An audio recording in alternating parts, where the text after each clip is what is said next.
Grace and peace. My name's Ryan. I'm the movie pastor, and I'm trying something different that I'm pretty excited about today. I'm inviting some of my friends to share with me about their favorite movies in a new series I call Best Movie Ever. Come check it out. I've got my friend Howard, who's also a pastor in town, the pastor of Belong Church in Orlando, Florida. And I've asked him to share with me about the best movie ever. We're going to talk about the best movie ever today. And Howard, what is the best movie ever? Scott Pilgrim versus the World. Scott Pilgrim versus the World. So that's your favorite movie? Right now, right this minute, you know. Right now, right this minute. I mean, Scott Pilgrim's pretty evergreen in my top three. So okay, I think that's fair. I mean, it certainly is true that our favorite movies change and shift depending on mood and things going on in the world and so on. But let's talk about Scott Pilgrim. So I operate from a base assumption that when we love things, and when things resonate with us as enjoyable and as good, it's because there's some truth there. There's something there that is speaking deeply to us. Have you had this experience? Have you? Oh yeah. Go ahead. For sure. Yeah, for sure. So with Scott Pilgrim, I think the thing that everybody loves is, number one, it's got a good, decent romantic story, right? So I think men have a tendency to want to rescue the princess, the damsel in distress, right? And that's kind of, Scott Pilgrim seeks to do that, but he's this wimpy kind of character until you realize he can fight.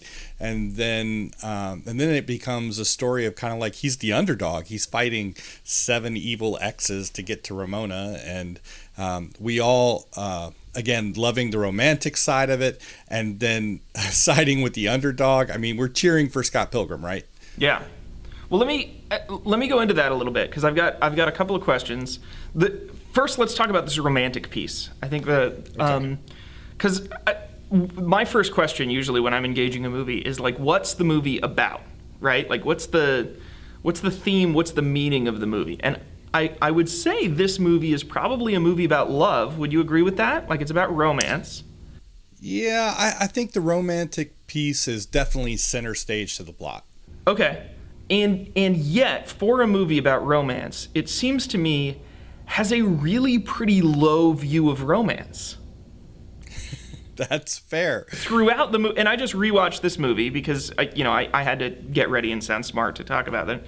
But the word love is messed with. It seems like every time somebody wants to say the word love, like Scott can't get it out of his mouth. He says lesbians. Knives, when she starts to say he stops her. And then at the end, at the climax of the movie, is that pivotal scene where Scott earns the power of love, pulls a katana out of his chest, and it's a bonus. Like, love is nice, but It is not as powerful. It's not as good a bonus as the self-respect sword. So there's this. I mean, that's a statement, and it's not just a statement about the character. That's a statement from the narrator of the movie, right? Within this world of the movie, romance is this kind of... Oh, and that's the other thing, blew me away. At the end of the movie, so he's fought this whole movie, he's had this whole battle for Ramona, for the love of Ramona, and then the end of it, he's ready to give it away. He's like, oh, she's walking away from me. All right, I guess I'm with Knives now. You know? And Knives has to tell him, like, what are you... Go get her. Like, what... That's actually an alternate ending. So Robert O'Malley, who wrote the Scott Pilgrim graphic novel before it was a movie, actually in the end of the graphic novel, he ends up with Knives. He doesn't end up with Ramona, which is why I like the movie so much better. I mean, because here he spent this whole story fighting for Ramona, and then at the end he's gonna just walk away. That's so crazy. But I think that's part of why the directors wrote it, or excuse me, the writers wrote it the way they did, with love and self-respect. So he's got the power of love, but without a foundation of self-respect, love becomes difficult. It's not as powerful without a foundation of self-respect. And so that's kind of the commentary that you see come across there. I would. So I just want to say, for my money, and I talked about this with my wife, I'm still shipping Scott and Kim. I think Kim Pine has got the right amount of like nihilism for Scott. That makes more sense to me as a match. But regardless, let's go back, because on this love thing, love on a foundation of self-respect, let's think theologically about that. You're a pastor. Jesus has some things to say about love, does he not? He does. So just how do a you few. how do you put Scott Pilgrim in conversation with the New Testament? That's a great question. I think when you look at the story of Scott Pilgrim and thinking in context of Jesus, right? So Jesus, for the superhero geeks, right? Jesus is the ultimate superhero. Scott Pilgrim lacks in that he's kind of this reticent superhero. He doesn't really want to be a superhero, but he's really clinging so hard to this girl Ramona that he's willing to do these incredible things to be with Ramona. But the love that Jesus portrays coming out of the New Testament is a love that really comes out of identity, right? So they use the term self-respect in the movie. Scott earned the power of self-respect, but Christ's love comes from his identity, and he gets his identity from the Father. I go where the Father sends me. I do what the Father tells me to do. So understanding that Christ and his love pours out of who he is, it's kind of like where Scott Pilgrim is going. He's discovering this power of, they call it self-respect, but I think you could easily say, equate it to a Christian walk in finding our identity and our love, or our capacity to love, coming out of our who we understand ourselves to be. Okay. So on the subject of the identity thing, I think one of the other things that's unique about the story that you touched on earlier that I want to encourage you to talk more about, Scott Pilgrim puts the typical gamer into the chair of the typical game protagonist, which that to me connects with identity, right? Who do we identify with?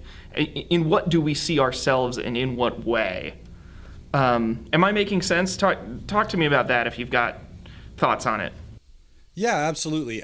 And that's what I think makes the movie appealing, is that now you've got this character, Scott Pilgrim, who is just your average kind of run-of-the-mill. Maybe if you just walk past him, he's nondescript. He's not really someone that that you would connect with outside of knowing this story, right? He's just your average guy. And I think they did that on purpose to make him relatable to the audience. So as, we look at this really kind of weak looking dude. I mean, he's in a band. He's a bassist, for crying out loud. So he's very kind of fallible, right? And so we take this is a beautiful story.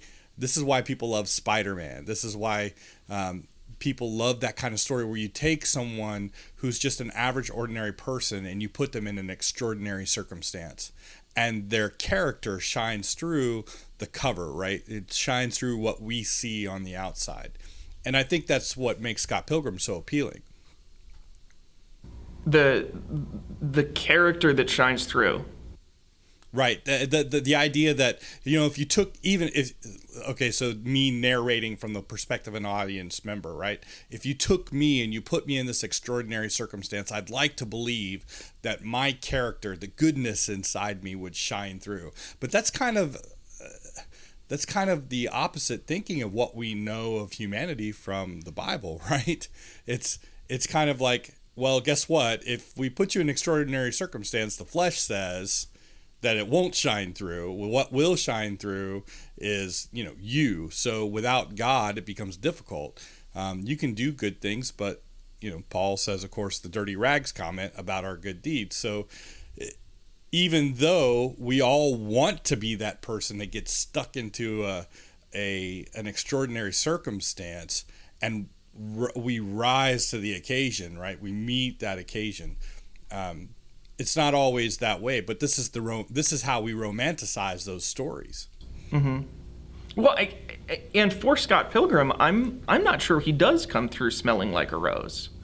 Oh no, it definitely does not. He succeeds in terms of like beating up people that are against him, right? Like he punches hard enough or wins the pace battle or the skateboard challenge or whatever. But Right. Ultimately, how do we deal with the fact that this protagonist is a pedophile? I mean, this is a 22-year-old who is returning to a romantic relationship with a 17-year-old. Right, a 17-year-old. Yep. And well, in Florida he might be okay, but in some states, I mean, he's going to jail if the parents decide that that's statutory. Well, and of course they didn't kiss. You know, there's that. But in terms of attraction, and I mean, you call that grooming? That's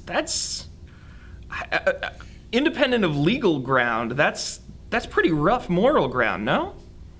Yeah, I think it speaks definitely to Scott. Okay, so there are a few things here, but I think that definitely speaks to Scott Pilgrim's inadequacy, right? So he's feeling very inadequate, so he finds someone who will be in love with the idea of someone older, and that's what we find in Knight's Chow, right? She's very in love with the idea of someone in a band, the idea of someone old. So that relationship in and of itself, you know, Scott is just, it's almost like he's along for the ride in that relationship, and she's very and you can see it when she goes for young Neil to make Scott jealous, right? That really, it's not so much, you know, making Scott jealous. She really just likes that culture. And so, and you find that around a lot of things, not just bands, but also military. And there are people who just like that culture. And so they seek out someone who's in there to be their significant other. And sometimes, you know, especially when there's some deep-seated issues, you can see that kind of replacement idea where, okay, this one's out, who's the next one, right? Yeah. Yeah, that's classic family systems theory. It's right. Yeah. Also worth mentioning, Knives, I think, is the only person in the whole universe that is an authentic fan of Sex Bomb. Like, she really likes that band, and the band members, in many ways, do not appear to like that band. Yeah. Oh, yeah, absolutely. I mean, you think of Kim right away, who's just like, I'm doing this because I've always done it, and leave me alone. I don't want to talk. I don't. Just let me hit these drums because I'm hitting Scott Pilgrim when I hit the drums. Uh-huh. Yeah, I agree with your assessment that even the band doesn't necessarily like the band, but at the same time, you know, this it's this idea of coming of age, right? So you hear these coming of age stories. So Scott Pilgrim is really a coming of age story. It's not a coming of age. It's more like a kicking out of the nest story. So Scott has to make a choice. Am I going to stay comfortable? Am I going to live a high school life as a 22-year-old? Or am I going to move forward with my life and do something new, something different? And so he takes on the fighting, which it seems he kind of enjoys, actually. He talks about not liking it, but man, he just really, they have that little rough patch in the middle, but he seems to just be like, okay, let's fight. I'm down. But he's certainly really, when Dev shows up, he's that way. Say that again? When Dev shows up, when X number one, and he immediately shoots off, you know, like an 8-hit combo. Right. And it's, oh, okay. So his skills playing fighting video games are going to translate to real life in this suspension of disbelief we're engaging in. Right. And so that's part of for me, that's part of the cinematic that I love about this movie, is that they take so many concepts and ideas that should be figure of speech, for lack of a better term, and they make them reality in the movie. But certainly there is a lot that we're not talking about that's fun about the movie. I mean, a lot of the jokes just really land quite well.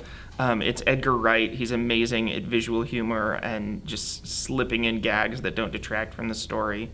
The cast, I was blown away. I mean, it had a good cast when it came out, but then since it came out in the 10 years since, virtually everyone in that movie is now independently famous in their own right, which is incredible. Absolutely. And of course, Chris Evans. Captain America is in the movie. Aubrey Plaza, Anna Kendrick, Captain Marvel, Brie Larson. It's just everybody. I'm telling you, it's not something that will change your life. Scott Pilgrim versus the World will not change your life. However, it's good for a good hearty chuckle. You can laugh at somebody else's pain for a little bit, but also you feel decent coming out the back end of that movie, Sure.